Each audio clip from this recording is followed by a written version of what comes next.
Hi, my name is Cassie Quinn. I've just begun my final year on the MA Biodesign at Central St Martin's. I'm excited to share with you my work in progress. When you hear of squid and mushrooms, you probably think of food. By the end of this presentation, I hope to challenge your preconceptions of the humble mushroom and mystical squid, and how they can be important components for circular economies in the context of the fashion industry. I began conceptualization of this research during my last project. I was exploring creating new circular materials deriving from natural sources, experimenting with ways to create textiles from them. The more I read around the necessity for these materials, I began to feel as though I was skipping past a step. 300,000 tons of used clothing goes to landfill that could be transformed into recycled fabrics. I realised that I wanted to focus on addressing how we can transform textile waste into a valuable material. I seek to explore ways to combine waste fibres with biological sources to create new textiles. Textile recycling is not a new thing, but they present their challenges. Although chemical recycling can retain the strength of the initial virgin fibres, the use of toxic chemicals makes it problematic for the environment, as well as requiring expert knowledge and expensive processing.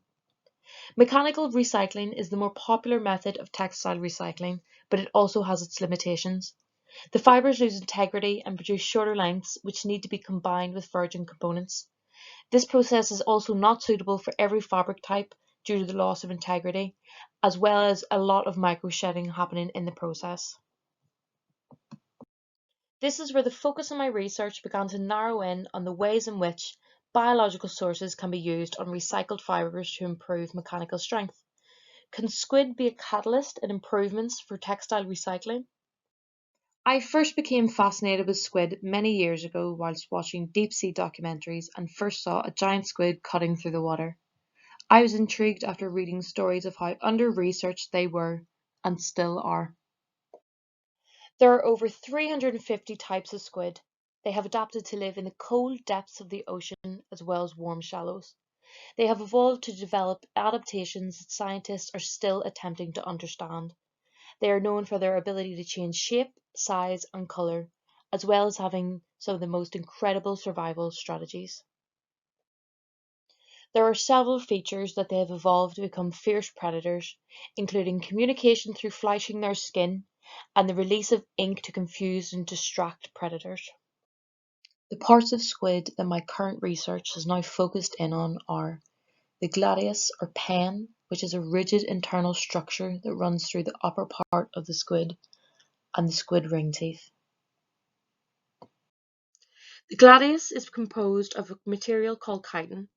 It is the second most abundant polymer after cellulose, but yet rarely seen applied in the fashion industry. It provides some interesting properties such as biodegradability, biocompatibility, and lack of toxicity. I have already begun testing outputs of this material to create sequins. More experimentation will be conducted to produce materials for 3D printer filament as well as fibres. What really captured my amazement were the squid ring teeth. Here's an image I captured of the tentacles of the squid. Tentacles allow agile movement as well as used in defense. On the tentacles there are suction cups which provide stronger grip. Within these suction cups, as can be seen in this picture, there are small serrated black teeth. These are the squid ring teeth. These teeth are made up of proteins that provide incredibly diverse properties that include biocompatibility, biodegradability, and most interestingly, healing or bonding qualities. Testing conducted by bioengineers at Penn State shows bonding qualities of this protein on fibres have shown great promise. Through gentle heat and pressure, bonding of fibres occur. The protein can be extracted from the native squid ring teeth, which I've begun collecting, as well as through synthesizing through DNA sequencing, which I hope to do in collaboration with a lab here in London. My research seeks to experiment with the application of chitin and squid ring teeth proteins on recycled fibres to produce a circular biocoating to investigate if they improve mechanical strength and in turn improving methods of textile recycling, restrict microfibres from being released, and reduce the use of toxic chemicals, both of which seriously harm biodiversity. In my work, systems thinking models are important when researching and developing new materials and understanding their potential negative impact at each stage of a product's life cycle. It is vital for any designers such as myself to think about circularity and push towards regenerative designs so we can transform waste from one industry to useful materials in another. Questions that are pertinent in my mind are: what happens to this material at the end of use? How can my work support a circular economy? And can my work become regenerative? Fungi are nature's recycler, decomposing matter. Mycelium is the vegetative tissue of the fungus, the medium through which it absorbs nutrients. This research was conducted through a group project last year. We used a range of waste collected from CSM, with the main body of that waste consisting of textiles. Mycelium was then grown on this waste to produce the shape of a mould which we designed. Here are some of the benefits of mycelium-based products. Could this be the shift towards how we deal with our textile waste? Could this provide cost-effective insulation for affordable housing?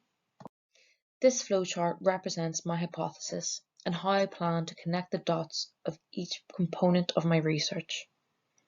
Textiles are recycled and coated with biomaterial to improve strength. Products are produced with new composite material. At the end of use, the textile is placed in a mould and decomposed by mycelium. A new mycelium material produced can be used in another industry. When this material reaches its end of life, it decomposes. This model represents my proposed body of research. There is a key aspect that enables it to be executed, which is the new consumption model. It is important that although my research seeks to improve methods of recycling, I do not want to encourage an attitude of overconsumption. We have to shift away from a mindset without consideration of the impact our behaviour has on other people through bad working conditions and our natural environment through loss of biodiversity. My new consumption model seeks to highlight the need to celebrate craftsmanship and creativity through the longevity of our clothes. Thank you. If you would like to follow the progress of my project, please follow me on Instagram at c.qstudio. Thank you for listening.